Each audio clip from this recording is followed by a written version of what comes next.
விடியா திமுக அரசு தொழிலாளர்களை வஞ்சிக்கும் போக்குடன் செயல்படுவதாக கூட்டணி கட்சியான மார்க்சிஸ்ட் கம்யூனிஸ்ட் கட்சியின் தொழிற்சங்க நிர்வாகி சவுந்தரராஜன் குற்றம் சாட்டியுள்ளார்.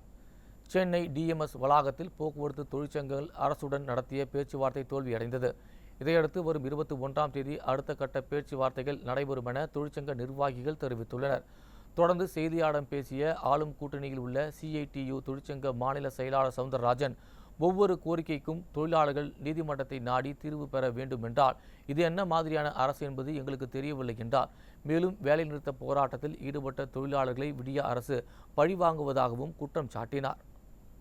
கழகங்களில் மதுரை கழகம், புதுக்கோட்டை கழகம், விழுப்புரம் கழகம், திண்டுக்கல் கழகம், இப்படி இருக்கிற இந்த எல்லா கழகங்களிலும் இடமாற்றம், வண்டியை விட்டு இறக்குவது, ஆப்ஷன் போடுவது, இது போன்ற அதாவது வண்டியினுடைய ஓடும் தூரத்தை அதிகப்படுத்துவது போன்ற பலவிதமான நடவடிக்கைகளை பல கழகங்களிலே எடுத்திருக்கிறார்கள்.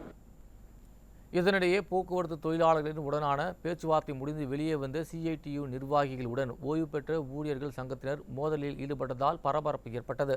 முத்தரப்பு பேச்சுவார்த்தையில் போக்குவரத்து ஓய்வூதியர் சங்கத்தை அனுமதிக்க கோரி தொழிலாளர் நலத்துறை அலுவலக வாயிலில் தர்ணாவில் ஈடுபட்ட அவர்கள் பேச்சுவார்த்தை முடிந்து வெளியே வந்த சிஐடியு மாநில செயலாளர் சவுந்தரராஜனை முற்றுகையிட்டு தகராறில் ஈடுபட்டதால் இரு தரப்பினருக்கும் இடையே வாக்குவாதம் முற்றி கைகலப்பானது.